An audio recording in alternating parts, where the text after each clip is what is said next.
Ladies and gentlemen, welcome on back. We're here again, another episode of the DPC in quotation marks daily because I've been terrible. We have a wonderful guest with us today. We're going to be breaking down some more action from the wonderful, illustrious, beautiful NA Dota sweater donning Sammy Boy. Sammy Boy, how you doing, man? Sammy, excuse Uh, me. I should say Sammy. You've changed your name. yeah. I mean, it's all the same thing. It doesn't matter. You know, it's all good. That's for Hope sure. you're doing well. I'm doing good. I'm glad. I wanted to say congrats on the season. I did want to put like sort of a question mark on that too because I know that after that last year, you guys were looking like so unbelievably dominant and amazing in NA, and it felt like your the sort of mentality of people approaching you as a team changed to we got to prep for these guys, we got to prepare for them, we got to do well. And you ended Yeah. up finishing a little bit lower down, still obviously in the top in the upper division and looking good. But how do you feel about the season? How do you feel about your team's performance? Uh, it was definitely a learning season. I think that towards the end of like the online era, teams were definitely phoning it in. Quincy Crew especially, I would say. I remember we would beat Quincy Crew in the group division like every tournament. Then we'd go into the bracket or whatever and just get demolished like 2-0 every time.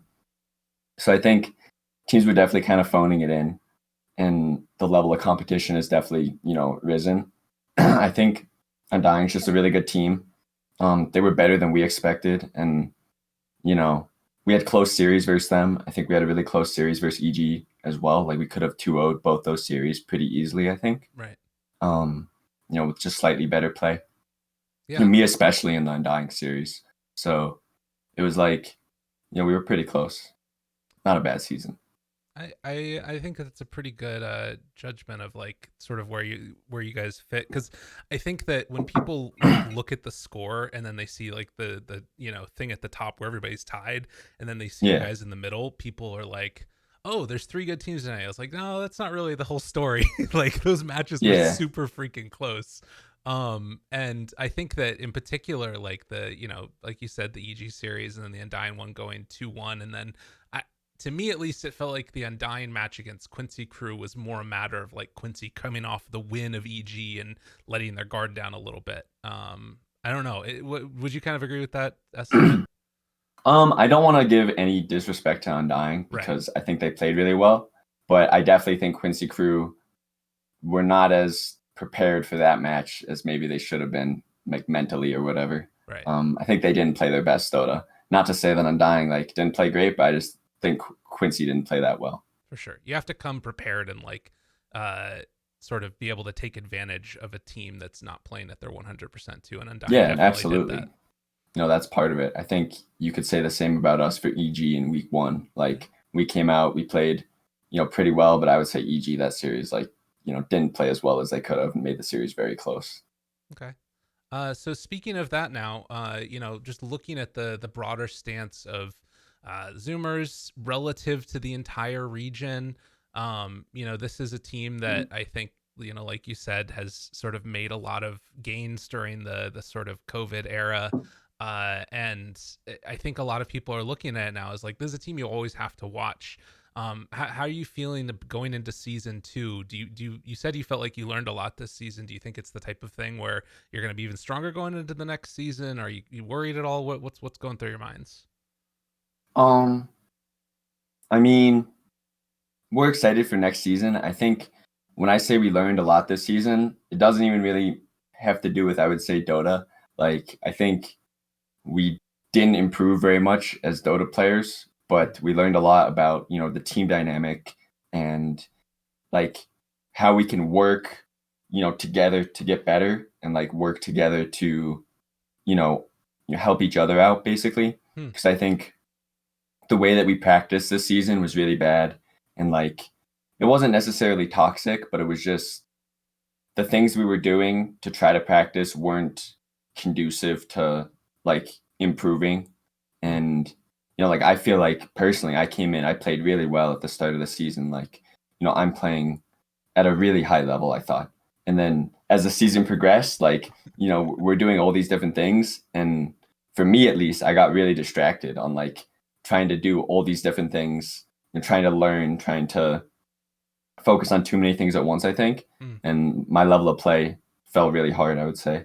And I would say that applies to a lot of the team. I think Gunner got way better as the season progressed, actually. Like, I think Gunner had the opposite. Like, Gunner was like not so hot at the start of the season, but then he was like owning everybody at the end. But like for a lot of the team, I think it was like me, where we're focusing on so many different things at once that, for a lot of the season, we're not actually playing at our best. So going into next season, we're really focusing on like consistency and like being able to bring our best to like every game that we go to. And I think that will help us a lot going into next season, I think. So, excited. Interesting. That's really interesting to me because oftentimes when we think about, I mean, again, looking from the outside in, we look at teams and we think of them as this monolith, right? It's like this is the team versus it is 5 players that each have their Yeah. own individual stories that are sort of being played out in real time and trying to learn and grow. Is that the type of thing where you would think about potentially bringing in like a coach or something like that? Is that the type of idea Uh, that maybe I'm hearing? I don't know. well, IX Mike 88 is currently our coach. He's been coaching Right. us for like 6 months. Um, Why is that not I listed mean, anywhere? it's cause Mike doesn't say anything about it. It's not like we're going promoting like, no Breaking one really news. knows. Yeah, no, but I've had a long history with Mike since when, I was trying to like, play Dota. I went to WHG with him. We qualified as an American team a couple times. Mhm. So, and then I played with him on team, and I think we made like one minor, I think, Romania. Progress, And then yeah. I got kicked for Envy. Yeah. And so, and I played with Brax on that team too. But yeah, I've just Mike's a good coach. He does a great job. I would say that. I mean, I would say that our failure this season is not related to him. Like, I think he did a really good job, and we did a really poor job at like using the information that he gave us. Hmm. So Interesting. yeah, Well, and I think that that's one of the things too, where like the information that an individual coach can get you can only get you so far, and it's why you sometimes see like teams have multiple coaches, which again is like not something that's particularly easy, yeah. but like one that's sort of a life and communication coach, and somebody else that's sort of a technical and other type of coach. But regardless, that's really interesting. You brought up a couple of the teams that you've played on before, and it just got me thinking. I was looking back through all the teams that you played before, like some of the names: Soggy Mitts, the Yeah. infamous NA. Yeah, You're Fruitsky. previously called Noble Wings, which is just your name Yeah. too. But then the other one that I didn't even find listed on the Wikipedia was NLBA from the Join Dota League Season 6. Next level badasses, bro. But the thing that's That was so the squad. That was the squad. so the thing I that's remember so those days. interesting about that is that I looked back through my videos, my old videos when I first started Yeah. casting, and there were a couple of games that I casted of your guys' games playing against Complexity. So it was you, Yeah. Yurgity, Koss, You're gonna get Sparky the cost. Barky, Yeah. and KY or something like that. Yeah. But this would have been when you were 15 years old. Yeah, I was like 15. I think I met you. Me, Koss was there too. I think you met me and Koss At Battle on the at Strip. Battle on the Street in like 2016, Yeah. 2017. Well, and Forget. and But that's yeah. what's so interesting is that you sort of you grow up in this environment, and for a lot of other people, they grow up playing basketball, they grow up playing this other stuff.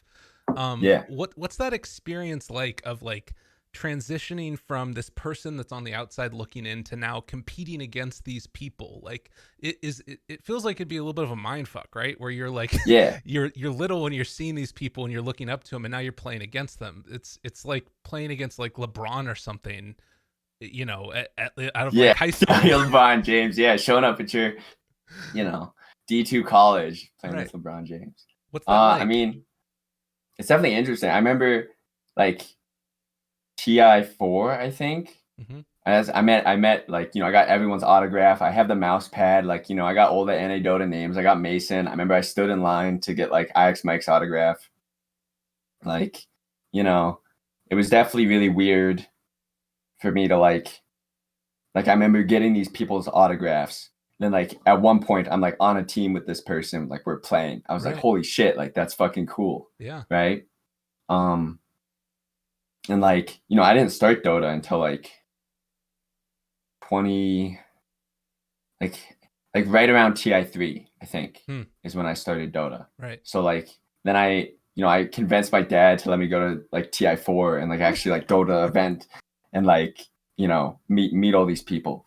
Um so it's definitely interesting. It's just I don't know. I think Dota is just a learning process Right. and like, as long as you're committed to like that process of trying to learn, trying to get better, then I guess it was like an eventual outcome. I don't know. I feel like it's not super crazy to me anymore, but like at the time when I was like finally like being able to play with these people for the first time, it was pretty wild. Right, totally. And I think that there's like this whole new blood versus old blood situation where there's an entire generation of people that grew up watching these other players and were inspired by them, like you're talking about, and then ended up competing against them now. And for your team in particular, it's a bunch of mostly younger players and Brax, uh, Yeah. who's not. So where did that idea come from? Of like just saying we're just going to get a bunch of these new people. What was it that we're going to get a bunch of these new people, or was it just that you were friends with these people already and the team developed naturally from there? Uh, I think it was just like our history as players, like through the scene, right? We had played with each other before. I played with, I played with Braxton, Right. on team, but I also played with Gunner on team for a while. After Rayoya left, we picked up Gunner. Like we made the mid player swap, a classic Rayoya mid player swap. Many of those knew it. Like now him, I think DNM are swapping too. Like all this shit. So No very breaking classic. news. Um, I'm sure by the time this is out, people will know. Okay. But Well, I didn't know, so now I know. That's there you interesting. go. I think it made its way to Reddit yesterday. I saw some stuff Okay, about it, got so it. I was like, okay, it's kind of out there. Like it'll Right. be, teams are gonna see them play and they'll be like, oh wow, this guy's on this team. I wonder what Right. happened here. Yeah. But played with Gunner on that team, and I played with Gunner previously, like starting around like 2017. And me and him were like, we played together on like every team. We played Mhm. on all the NA like DCL teams or whatever together. Team Vendetta, me and him, before Team 2. So like, we kind of played together. And then me and Ocean, used to really not like each other. I used to think Ocean was super bad back back when we played NADCL. He He was probably on was. And they got better. he was on yeah, no, I forget which team, one of the teams anyway, but then eventually I was making a WCG team because I was kind of like not really playing on a team. I wasn't very good at the time. I just didn't really care much about Dota, so I was just playing for fun. Mhm. So signed up for the WCG team with Bloody Nine, Zero, Ocean, um, and Yamson, and I was playing mid for that team. And I was just playing for fun. Like Right. I'd been playing carry for like the past like year and a half, and I was like, fuck it, I'll go back. I'll play mid. I'll do something fun. Right. And we ended up qualifying to the WCG thing, playing there, and Ocean was just a really passionate teammate. Like he really wanted to learn, and like he was really motivated to improve. Mhm. So it was like it was just like a positive experience. So like Yeah. going into making Zoomers, I knew I wanted to play with Gunner again. Right. I knew I wanted to play with Ocean, and then I think Gunner wanted to play with Husky, basically. So like Gunner and Husky were the pair, and I wanted to play with Husky too. Actually, like I thought he was smart. I was like that like I think he's a smart guy. I think he's like also like really motivated to improve. Like that was basically what was important. Like Mhm. smart, motivated to improve, like hungry, basically. Yeah. And so we ended up playing together. And then for the off lane, we actually weren't sure who we were gonna play with originally. I think like we almost played with Kezu, we almost played with Saberlight. I mean, like not almost, but like we asked these players. These were the players we were asking first, and like Right. no one really wanted to play with us because like no one wanted to come to NA, and there were no offlaners in NA available. Okay. Like we tried out one European offlaner, and then eventually like Monkeys at the time was kind of just streaming. We were like, oh well, fuck it, like let's ask Monkeys, like see if he Yeah. wants to play, even though you know me and him had played on Leviathan, like not really agreed at the time, so like we weren't really sure if he wanted to play originally. But then he Mhm. asked, and he was like, yeah, I'm down to play, let's go. And then we all kind of played. So It's just sort of worked out from there. Yeah. Interesting. yeah, I think it's so like it's such a quintessential Dota story of like across any region of like I played with that Yeah. guy then, I played with that guy then, we like each other here, so let's go, let's just make a team, and then it Yeah. works out, and like somehow that chemistry sort of just can persist. That's really cool. You had sort of talked about some of those like other leagues that you had played in, some of the other teams too. I Yeah. was going back and looking through some of the interviews that you gave before, and an interview that you gave to the NADCL crew. You'd mentioned that you kind of gained a lot of confidence after TI7. Yeah. That it was like basically during those Leviathan days. So Yeah. what was it during that time period and during TI7 that gave you that confidence? And also, did it have anything to do with the Arteezy 1v1 SF That's mid a funny one. comment that That's a happened? funny one. Could you tell that story? What happened there? That's a funny one. Yeah, no, I was just like, I don't know, I was like 14 and there was some thread on Reddit and they were like, I'm like 14 or whatever. So like, someone, holy shit, sorry, I apologize. Oh, It's you're like, good. Don't worry about it. This is the Dota way. It happens. I don't know what the Are what the you? fuck's happening. I think it's a motorcycle. Someone's motorcycle's come back. Damn, that's pretty But intense. yeah, I know. I was like, damn, that's a loud motorcycle. What the hell? So someone made a thread about who you would 1v1 for something. I don't know. And I said Arteezy. And then everyone was like, you're stupid. Why are you picking Arteezy? Like, what's wrong with you or whatever? But like leading up to TI7, I think I was just playing a lot of pubs. Like, I kind of, before that, I'd kind of been kind of social. Like I would go to parties. I would go to like, during my summers or whatever, like, I would go do shit. But um, during the summer of TI7, I got to work for OpenAI and I was just like playing their like Shadow Fiend bot like over and over and over again, like testing it for them and stuff. So, uh, I was just playing Dota like 12 hours a day or whatever, like every day, like Yeah. probably more than 12 hours. Like not only pubs, like I would like 1v1 this stupid fucking bot for like, 3 hours or something. And then I'd go play pubs for like, 12 hours and then I would sleep and like wake up, repeat, do it again. Mm-hmm. So I was just playing an insane amount of Dota, like, not an unhealthy amount of Dota for sure. And I think the bot definitely helped my laning skills like a shit ton, actually. Like, Yeah. I mean, they even mentioned it, I think, but like it was actually like very useful training to like get better and like improve my laning skills. And at the time I was a mid player. So, I was just gaining MMR. I got, I think, pretty high MMR. I think I got 8K, which was like kind of impressive back then. Like I know 8K now is like, Well, you're whatever, 10K but now, to like, be fair. yeah, no, exactly. But I think back in like around going into the summer of TI7, 8K was pretty high. Yeah. And so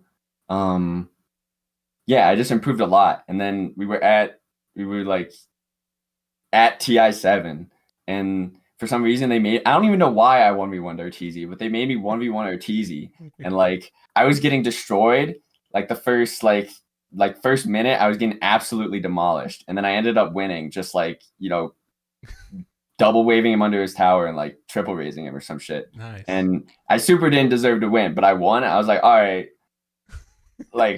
that's it. Like, life's good. Like this is it, dude. Like what the fuck? Like, and then I got destroyed by Sumail. So like, it was all right. It didn't go that hot for me, but Right.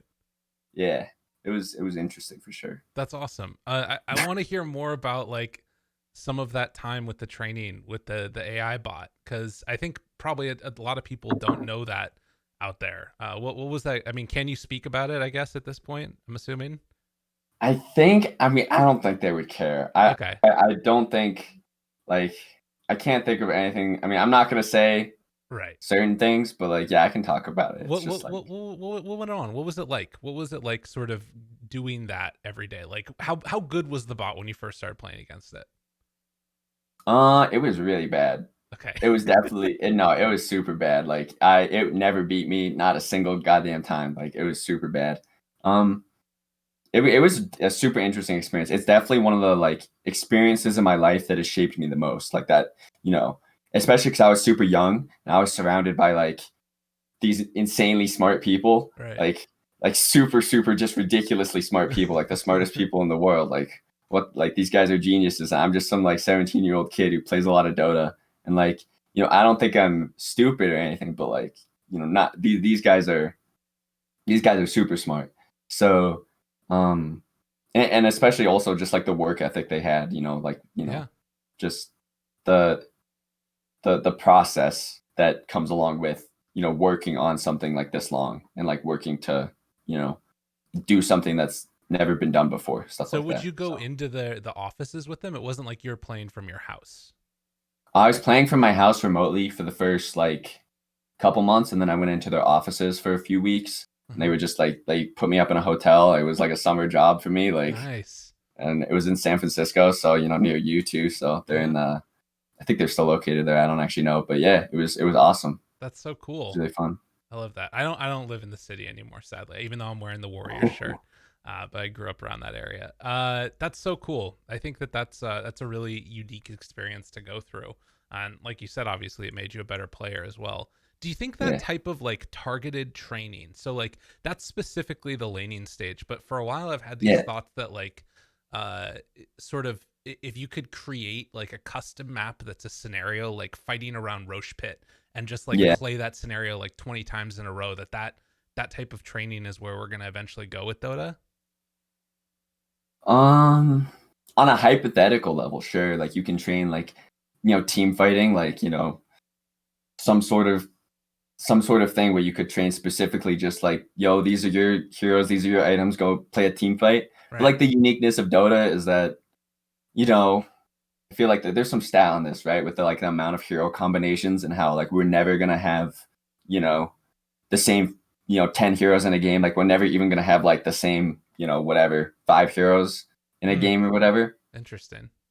So, it's just hard to train because, the uniqueness of Dota is that, every game there's gonna be, a new 5 hero combination that can do different things, that has different synergies, like all this stuff. So I think it's definitely one of the harder ones to train for like that. Obviously, you're going to train for like laning stage, like people do that already, right? Yeah. Like the bot, for example, but also like people just 1v1 each other all the time, especially mid players, Right. um, just for practice. So it's Okay. not too far off, I think. Okay. That'd be cool. Yeah. I would love to see that potentially. Um, let's move on to another section here. We're talking about TI7, your time there, moving on to Leviathan, and it felt like you'd started to gain a little bit more confidence, started to get playing at a little bit more at a higher level. But that Yeah. also sort of went along with something else. I can't help but notice that not long after that, there was like these string of Reddit threads with comments that were like, Sammy Boy, unacceptable behavior on stream. Sammy Boy on X Yeah. player. It's like the most toxic player in NA by far, and all these other freaking sort of very critical or like even just ones that are like talking about what your opinion is on something else. Like what's your opinion on X player or something. So what's Yeah. it like being in the public spotlight like that where people are just like clipping everything that you're saying either in context or out of context to like paint a narrative? What's that experience like? Um, it's definitely interesting. It's like, I mean, on one hand, I can see how like it's just natural. Like, and that's something I've accepted. Like this is like you're signing up for this. Like, you're signing up to have this. Like this is if you're gonna be in the public spotlight or whatever, you're signing up for this basically. Right. But to me as a kid or whatever, like, not kid, I shouldn't say kid, but like as a teenager, like Dude, I you and I are still kids to a lot of people, but maybe I not mean me at probably this that's point, probably but fair, but like we're you all know, pretty young. But I'll give you uh that one. yeah. And so like, I didn't even really think about that. Like first off, I didn't even think like I was gonna be a pro player. Like I really didn't. Like for me it was like maybe I'll try this thing and like maybe it'll work out, but like I'm not like basing my whole life off this. Like I got other shit going on. Right. And uh so I really just didn't care about what I said. Like, I'm very strongly opinionated, and like I'm sure that gets me in trouble because I'll just say like I just don't care. Like I Right. didn't I wouldn't care what the repercussions of saying my opinion are Right. because I like strongly believe in it or whatever. And you know that can come down to like anything, right? But like, then you'll get yourself in trouble. And also like I'm just doing stupid shit. Like I'm just feeding down mid for no reason or whatever. Like I just didn't care like Right. about like the idea. Like for me, I'm not gonna. The way that I thought about it at the time was like, if my teammates don't care about the game, I just want to move on with the game and like do something else. Like this is a waste of my time.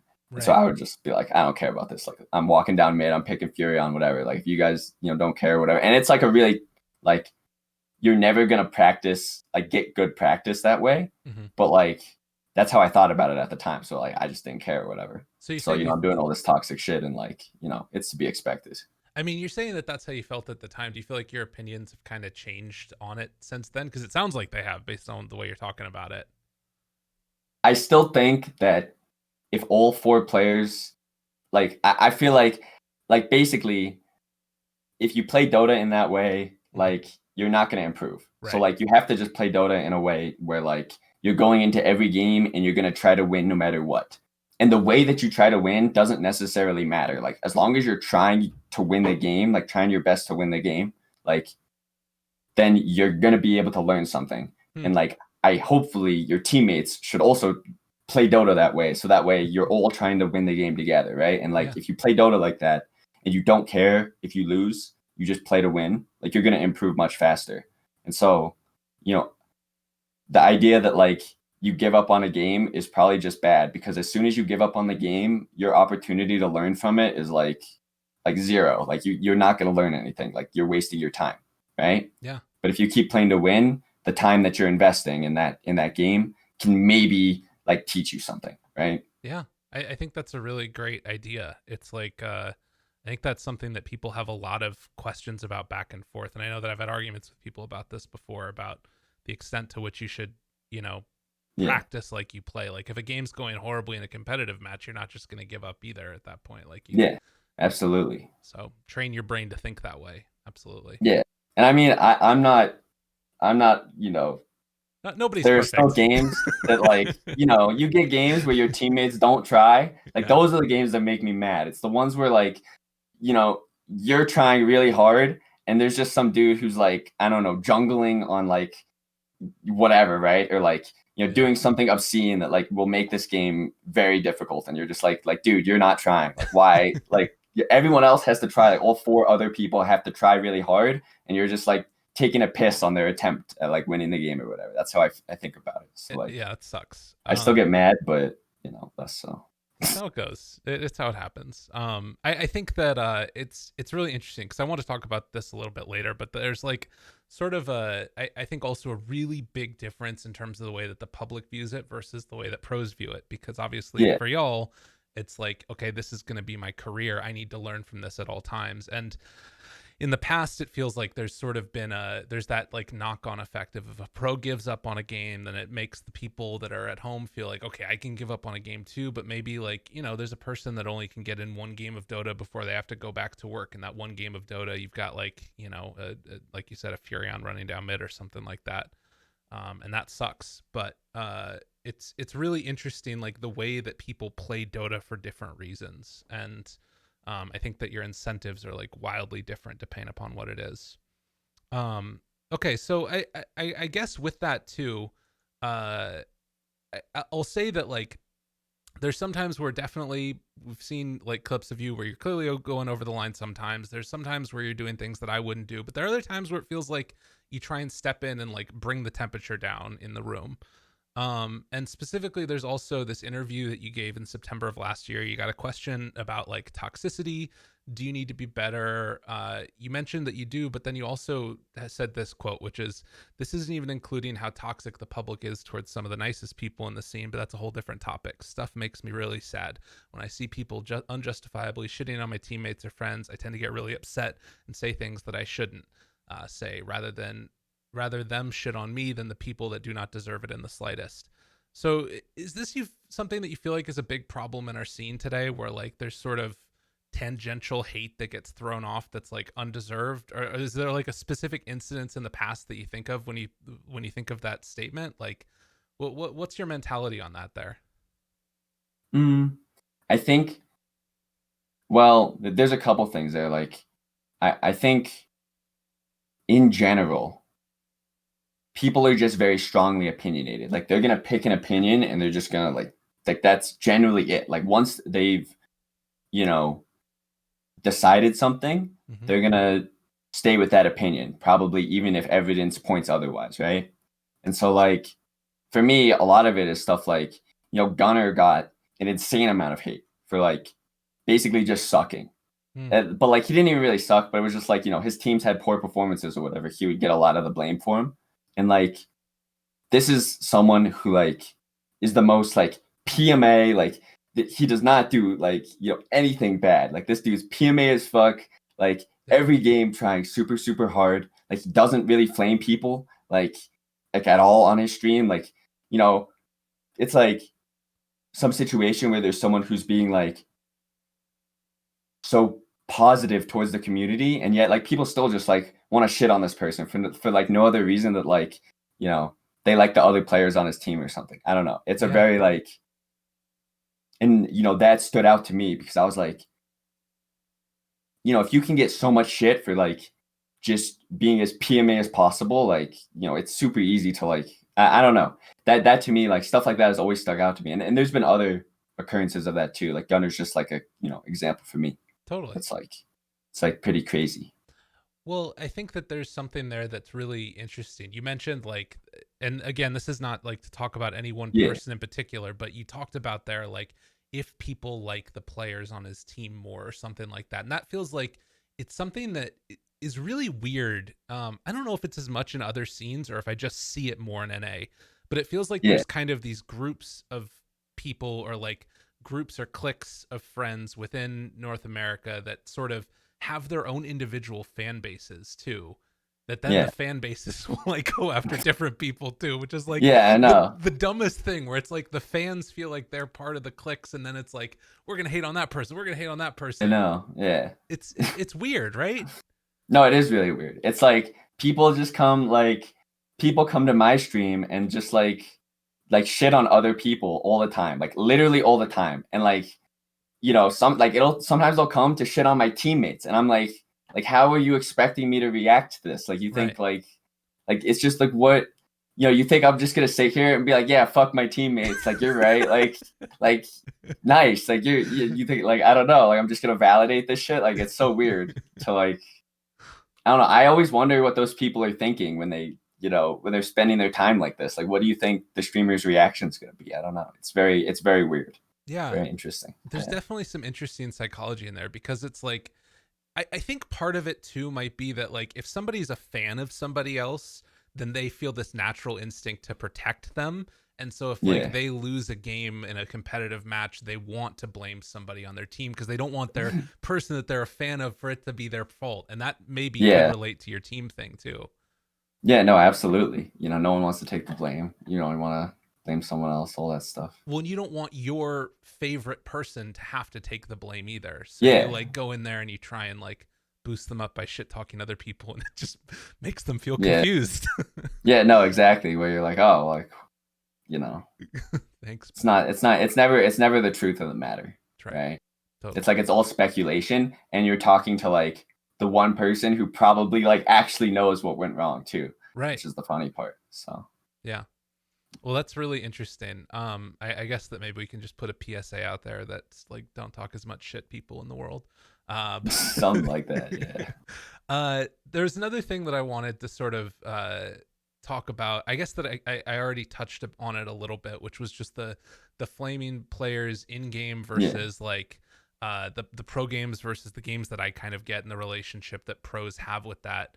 I always feel like, obviously, you're not responsible as a pro player for anybody's actions. Neither is any pro player responsible for the community's actions. But there is sometimes like a little bit of a feedback loop that exists there, where if like there's, somebody that's seen as being, either flaming somebody else in pubs or something else like that, then that behavior can be emulated. I feel like it's an idea that's been talked a lot to death, but do you feel like the pro scene is like aware of this and like sort of trying to make changes to it, or do you think that it's not something that they think is a really big deal? What's your thought on that? I think it's a very difficult situation, just because like on one hand I agree with you fully that there's a feedback loop. Like I'm a key example of a feedback loop. Like I mean, you talked about earlier like context, right? Like my clips are kind of pulled out of context, which is on one hand not true because I'm still like saying something that's really bad, right? Right. But on the other hand, you know, a lot of the time, this dude just like said like you got raped like by Loomden or whatever, Yeah, like it's not thousands good. of times. Like there's like hundreds of like back and forths between like me and this person, like of Yeah. like us just both being like giant pieces of shit, like just calling each other like the worst things God. possible, like you know whatever, right? Like there, Yeah. it's not like It's not it's good. not like I'm just like randomly like there's some dude in my pub and I just pick this guy. I'm like, all right, I'm just gonna like say the worst shit imaginable to this guy. Like there's a back and forth generally. So like there's always like some context to this shit, right? Yeah. And you know, I think there's obviously this feedback loop where if you engage with them, then other people are gonna try to engage with you, right? Yeah. And you know, if you just mute them and move on, you Mm-hmm. know, you're you're creating a, you know, then other people are going to see that and be like, oh, just mute these fucking people, whatever, right? Yeah. But I also think it's as a pro player, right? Like this is your job. Your job is to like improve at Dota, like get better at Dota. So the time that I put into Dota is like I care about that time like way more than other people might, right? Because Yeah. like this time to me is not like leisure time. Like I'm like Mm-hmm. setting out time in my day where I'm like I'm gonna play pubs, I'm gonna play Dota, and I'm gonna like critically think and try to improve and try to work on my game, right? Yeah. And you know you're gonna engage with people that don't care about the game. They're also gonna like flame you, or they're gonna like make like you know they're gonna instigate, right? Like Yeah. a lot of the time, I instigate too. Like I'm not innocent of this, right? Like, Right. Of but like course. other people are going to be constantly instigating all this shit. Like you're playing with people that also don't care about the game or like think differently than you or whatever, right? Like there's tons of instigation going on. So Totally. like, and communication is a really important part of high level Dota, right? Like Mm-hmm. having 5 people be able to communicate and do one thing together is like the most important part of high level Dota. Yeah. So like when you have as a pro player, whatever, you're high rank is when you have your idea and you're like trying to like speak your idea into existence, like into this pub so that we can win, right? And some dude is being like, fuck you, like I'm jungling, like Right. all this shit, and like, or like, fuck you, like I'm not, whatever, right? Like I'm doing all this shit. The environment is just like very frustrating. So I think people are aware of it and like people are working to improve. And I think it is improving Right. overall. But I also think like to expect this environment to ever be perfect is kind of idealistic. Like like people are going to get mad, people Totally. are, you're going to have emotions because it's a high stress environment. I think that's completely fair, and I completely agree with you. I think the other reason that it becomes a bigger problem too is because there's like a as you mentioned, that difference in like worth of time that you talk about. Of for a pro player, it's like really important that you're practicing and getting better, and for somebody that's just in there and maybe doesn't like you for whatever reason, uh it's less valuable because, well, maybe I shouldn't say less valuable, that they're going into it for fun, and part of that fun can be poking you in the face. uh Yeah, exactly. and like that in particular, I think, is a pretty big problem because there isn't really a justice system built into Dota right now where you can like appeal to an authority to like fix this problem necessarily. And so it's kind of up to you to solve it yourself, and the only thing you have is to like either mute or to flame back. And if you and like flaming back doesn't really work if the person's intention is to get you to Yeah, no, flame. flaming back is what they want. Like Exactly. they're instigating on you. They want you to flame them back. Like they Right. want to start a war. Like I've been there. I've been that person. Like I've flamed someone trying to get them to flame me back. Like I Yeah. know what's up. Like they're instigate. Like Yeah. and you know, yeah, I've been that person. I know what it's like, but it's also like when you're having it happen to you like 10 times a day, like, Yeah. because there's you're playing with a lot of different people. So like, you run into one person every game that like wants to instigate on you or like not on you, but like, with somebody for some reason, like, Yeah. people are gonna instigate. And so then you have all this shit. So That's fair. That's interesting. Yeah, I think that there's probably, we could do a whole freaking podcast on just that particular issue, because I think that it's really sort of, it's important, but I also think that it like is very difficult to come up with real solutions to it. So yeah. maybe we'll just leave it for there for now. But I would agree that it does feel like it's getting better as well, and I feel like I'm seeing less of sort of toxicity exists anywhere. This is going to be switching tracks tremendously, Sure. but we're going to just head to it. I did the little interview the other day with Jack Chen, wonderful Mr. KVBQ Dota, and we had a discussion a little bit about like imports in North America and players that are coming from outside of the region coming into play, and the relative value of that, the like help versus harm that the players are doing by coming from outside the region to play in North America. And some of that was specifically talking about EG, some of that was talking about with his players, some of that was talking about just a little bit of everything. Yeah. And one thing that he asked me was, what do you think would happen if you asked pro players that are inside the region if they feel like it's been a help or a harm for them? And I said that it probably varies, that probably Division 1 players would think it's more of a harm, and Division 2 might think that it's more of a help. Do you what's your sort of opinion on it? What's your feeling of having people come from inside the or from outside the region to play? Um, I think that overall it has to be a positive. Really? Honestly, like yeah, it's like so like on one hand, right?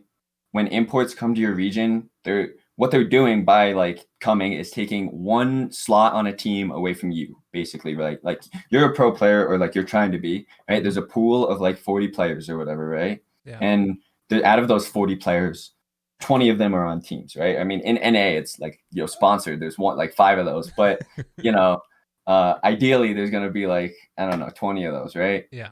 Maybe more, hopefully more someday, right? But ideally we get to like 20 or something. Mm-hmm. Out of that pool, right? The imported player is going to take one slot. And the idea, I think, of importing players is that instead of just like having 20 out of 20 imported players, the idea is that you're able to up that amount of teams, right? Like instead of taking from a pool of 20 players that are able to play in this scene Mm-hmm. successfully, we're going to be able to up it to like 30 because there's more competition, there's more interest, there's more whatever, right? Yeah. Because of these imported players, these other players that are really really good who are now not on this team because of the imported players are ideally going to make a team and compete and do well, right? Right. And that will grow the scene. The issue is like a lot of the times, right? Those players that are really high skill that got kicked off those teams, there's not enough other good players to actually like make a team and like do well, Right. right? And so then there's the issue of like, okay, well now you just have like maybe like 3 or 4 players that are really really good, but there's no team for them because these imported players took their slots or whatever, I guess. Okay. Um, Interesting. which I don't know. I don't really fully believe that. I feel like at some point, you just have to like man up and be like, all right, well, maybe these other people suck, but like we have to get better together, or like we can't play. But yeah, I don't know. I think imports are probably I don't know if I'd call them a good thing, but like probably a necessity for like Okay. the success of the scene. I And think yeah, good things for South America. ideally you would have just a team that like ideally you just have like an amazing NA talent pool that everybody's like the best in the Yeah. world, right? Yeah, no, exactly. And ideally, everyone in NA just owns everybody else, and like we have like all our teams own. Yeah. Take all our Division 2 teams could, but unfortunately, It doesn't we always work don't have out. that many good teams. I mean, we have like I would say that the top 4 of our region is actually really good. I I think would agree.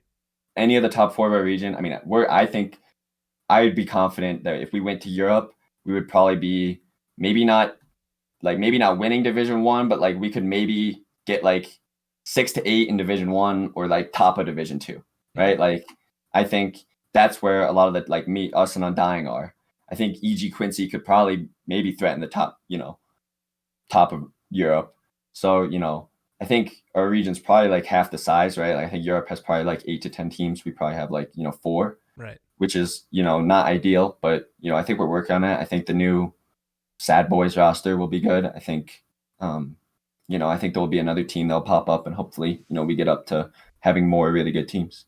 Yeah, I agree with that. I think it's so interesting too. I was talking with a couple of people about this today on Reddit as well, and one of the things that sort of stuck out to me also is that the other added benefit of like if you can make the top teams in NA better by pulling in some talent from elsewhere is you can I mean, in this very instance, like if Quincy and EG do well, there's a case to be made for a third slot for NA at the major, Yeah. maybe through the wild cards or something like that. And like that severely increases NA's exposure in a really good way. Yeah, it does. I mean, I was surprised we lost the slot. I mean, I was kind of upset about it, but it's important. The third slot's really important for making sure that like the teams that are fighting for this third place slot outside of the top two dogs like are fighting for actual exposure, you know. Right. And I think, you know, ideally Quincy and EG go and show that like, you know, we're a strong region. Deserve it totally. I wanted to also just touch on like how have you been feeling about the DPC setup right now as a whole, just like as a framework. I know that there's been some issues this last year. Obviously, COVID's made things a little bit funky and stuff like that. But like, Yeah.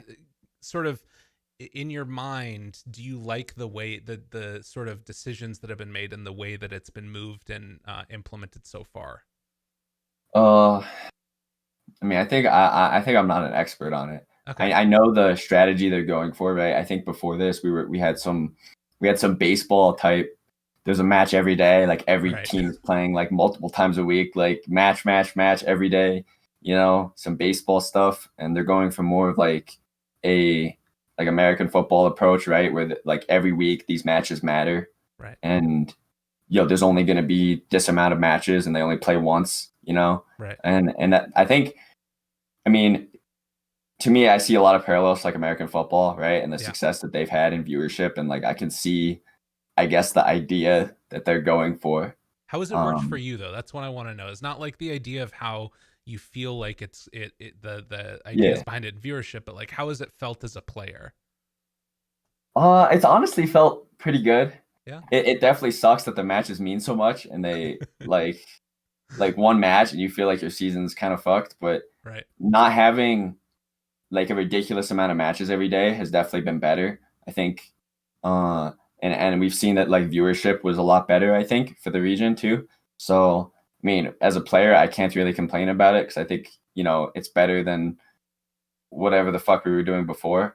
I mean, obviously, you know, Corona kind of put a giant delay, and like eventually we want to get back to like maybe lands or like, uh, you know, other tournaments that are having good viewership. But I mean, so far I think it's been kind of successful. I obviously don't really like the way that they're sending people to lower division, and also Right. they don't get pride. Like I think there's problems with it for sure.